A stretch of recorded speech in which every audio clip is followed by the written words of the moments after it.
You might have seen tariffs in the headlines, but do you really understand how they work and whether they actually work? In early 2025, President Trump imposed tariffs starting with 10% on all countries, with higher rates up to 50% on countries with trade surpluses against the United States.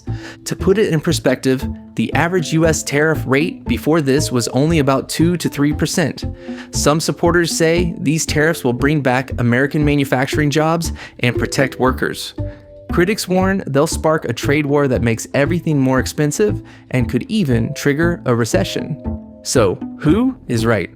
To answer that, we are going to show you how tariffs actually work and what history teaches us about when they help and when they backfire spectacularly. Let's dive in. Section 1. How tariffs work. A tariff is simply a tax on imported goods. It's an extra fee that foreign products have to pay to enter a country. Who actually pays this fee? Technically, the importing company pays the tariff to the government, but to cover their costs and stay viable, importers might pass it on to you, the consumer, by raising prices. To stay competitive, exporters sometimes absorb part of the tariff by cutting their profit margins. This happens if they fear losing market share or if demand is price sensitive. Bottom line, American consumers end up paying more, while foreign exporters and domestic importers might split the remaining costs. When countries start retaliating with their own tariffs, it escalates into a trade war. As we'll see, history shows the results can range from success to disaster. Section 2. Why countries impose tariffs. If tariffs often lead to trade wars and higher prices, why are they used in the first place? Reason 1. To protect domestic industries. Imagine you're running a steel factory in Pennsylvania. You're competing against Chinese steel companies that can produce steel much cheaper than you can, maybe because they have lower labor costs or government subsidies or different environmental regulations. Without tariffs, Chinese steel floods the American market at low prices. American consumers love it because steel is cheap, but your factory can't compete. You might have to lay off workers or shut down entirely. So the government steps in and puts a tariff on Chinese steel. Now that cheap Chinese steel costs more, and your Pennsylvania factory can compete again. The domestic steel industry survives. But here's the complication. What about American car manufacturers or appliance makers who use steel? Now, they're paying more for their raw materials, which makes their products more expensive too.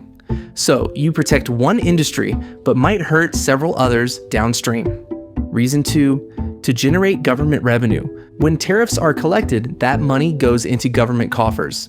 Historically, this was actually a major source of income for governments. From 1789 to 1860, tariffs provided about 80 to 95% of all US federal revenue. Today, this is less important for most developed countries since they have other tax sources like income tax, sales tax, and corporate tax. But it's still a significant factor for developing nations that may lack the infrastructure to efficiently collect income taxes from their citizens, making tariffs on imports an easier way to raise government revenue. Reason 3. Political leverage. Sometimes tariffs aren't really about economics at all. They're about politics and negotiation. A country might impose tariffs to pressure another country to change its policies, open its markets, or make concessions in other areas. It's basically economic arm twisting. Change your policy or we'll make it expensive for you to sell your products here. This was actually a big part of Trump's strategy with China, using tariffs to pressure China to change its trade practices, intellectual property policies, and market access rules. As we'll see later, it had limited effectiveness and high costs. Section 3. How trade wars affect you. Now let's talk about how all of this actually affects regular people like you and me. Effect number 1. Higher prices for consumers. This is the most direct impact. When tariffs are imposed, prices go up. Your laptops, clothes, furniture, appliances, if they're imported or contain imported components, they probably cost more. And here's the thing, almost everything today has some imported components. Even products made in America often use parts from around the world. So tariffs can raise prices on way more products than you'd think. During the US-China trade war, studies found that American consumers and businesses paid billions of dollars more because of tariffs. That money came directly out of people's wallets. Effect number 2. Job losses in some sectors. Wait, didn't we just say tariffs protect jobs? Yes, but here's the catch. They might protect jobs in one industry while destroying them in another. Remember the US-China trade war from 2018? When China retaliated against American tariffs, they specifically targeted American agricultural products. Chinese buyers stopped purchasing American soybeans, pork, and other farm products. American farmers lost one of their biggest customers practically overnight. So, while steelworkers in Pennsylvania might have kept their jobs, farmers in Iowa were devastated. The US government actually had to give billions of dollars in aid to farmers to help them survive the trade war. This is the hidden cost. When you protect one industry, you often hurt another. Effect number 3. Economic uncertainty. When trade wars are happening, businesses don't know what to expect. Will tariffs go up next month? Will they go down? Should I invest in a new factory or wait and see? This uncertainty makes companies hesitant to invest, hire, or expand. And when businesses pull back, the whole economy suffers. Stock markets can get volatile, economic growth may slow down, and everyone feels less secure about the future. Section 4. Do tariffs actually work? This is the big question. To answer this, let's go back to 1776, the year Adam Smith published The Wealth of Nations, one of the most influential economics books ever written. Smith's core idea was simple. Countries should specialize in what they do best and trade with each other. This is called comparative advantage. When countries trade freely, everyone benefits because everyone's producing what they're most efficient at. Let's say France is really good at making wine because of its climate and expertise. England is better at making cloth because of its textile industry. If both countries try to make both products themselves, they'll be less efficient. But if France focuses on wine, England focuses on cloth, and they trade with each other, both countries end up with more wine and more cloth than if they tried to do everything themselves.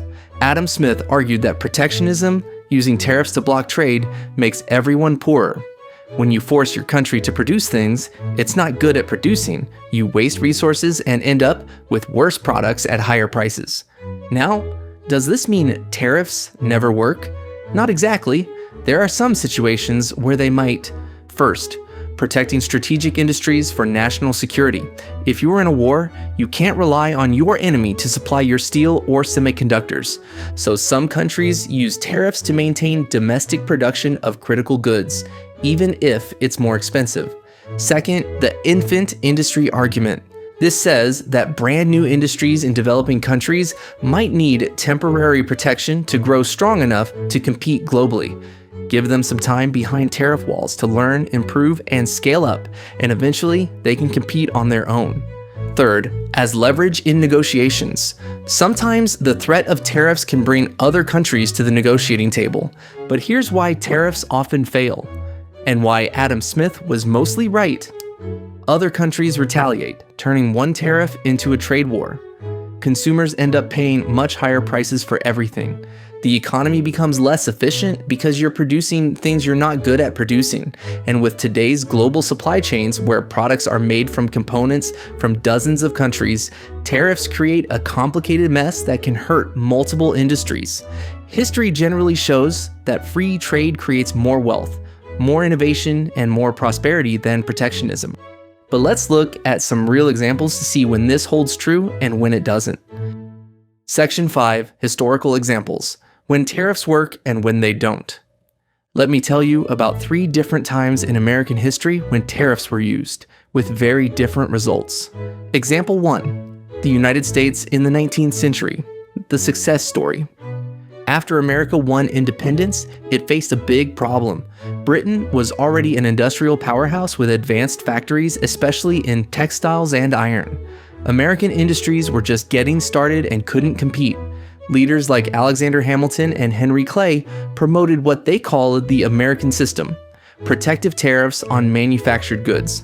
The idea was to give American industries breathing room to develop without being crushed by cheap British imports. It actually worked pretty well. These tariffs helped American textile mills, iron foundries, and other industries grow. American consumers paid more for goods in the short term, but by the late 1800s, America had become an industrial superpower. Why did it work? First, America was a developing economy with huge potential. Those infant industries really did need time to grow. Second, while Britain did retaliate to some extent by reducing imports of American cotton and other goods, the relationship was complicated by other diplomatic and economic factors that prevented a full-scale trade war. Third, America had enormous natural resources and a growing population, so once industries got established, they could scale up rapidly. This is the best-case scenario for tariffs, a developing country protecting new industries that eventually become globally competitive. Example 2. The Smoot-Hawley Tariff Act of 1930, the disaster. Now, let's fast forward to 1930. America is in the early stages of the Great Depression. Unemployment is rising, businesses are failing, and politicians want to do anything to help. So Congress passes the Smoot-Hawley Tariff Act, which raised tariffs on over 20,000 imported goods. The idea was to protect American jobs and businesses. It was a catastrophe. Other countries immediately retaliated with their own tariffs on American goods. Global trade collapsed, falling by about 65% over the next few years. Instead of protecting American jobs, Smoot-Hawley made the Great Depression worse. American exporters lost their foreign markets. Prices stayed high, even as people had less money to spend. Today, Smoot-Hawley is widely considered one of the worst economic policy decisions in American history. It's taught as a cautionary tale of how protectionism during a crisis can backfire spectacularly. Why did it fail so badly? America was by then an established industrial power, not a developing economy. Trading partners could and did retaliate. The tariffs were imposed during an economic crisis, which was exactly the wrong time, and the global economy was already interconnected enough that disrupting trade hurt everyone. Example 3. Trump tariffs. Now let's talk about the tariffs imposed during the Trump administration starting in 2018. These were some of the broadest tariffs imposed by the US in decades, targeting not just rivals like China, but also allies like Canada, Mexico, and European countries. The stated goals were to bring back manufacturing jobs, reduce the trade deficit, and pressure China to change its economic practices. So what happened? The costs outweighed the benefits.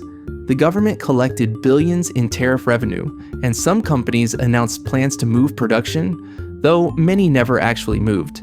However, American consumers and businesses paid higher prices. Studies estimated the cost at over $1,000 per household. China didn't fundamentally change most of its practices, and American farmers were hit hard by retaliation, requiring billions in government aid. Overall manufacturing employment actually declined during Trump's first term, with 200,000 jobs lost from 2017 to 2021. So what's the difference? Context matters enormously. A developing economy protecting infant industries is very different from an established economy trying to bring back manufacturing. The risk of retaliation matters. If your trading partners can hurt you back, tariffs become much riskier. Timing matters. Tariffs during a crisis tend to make things worse. Conclusion. So what's the bottom line? History shows us tariffs can work for developing economies protecting infant industries like 19th century America. But they often backfire spectacularly, like Smoot-Hawley during the Great Depression. Adam Smith had it mostly right 250 years ago. Free trade generally creates more wealth for all nations. But there are exceptions for strategic industries and developing economies. If you want more content like this, hit that like button and subscribe for more economics made simple. Thanks for watching.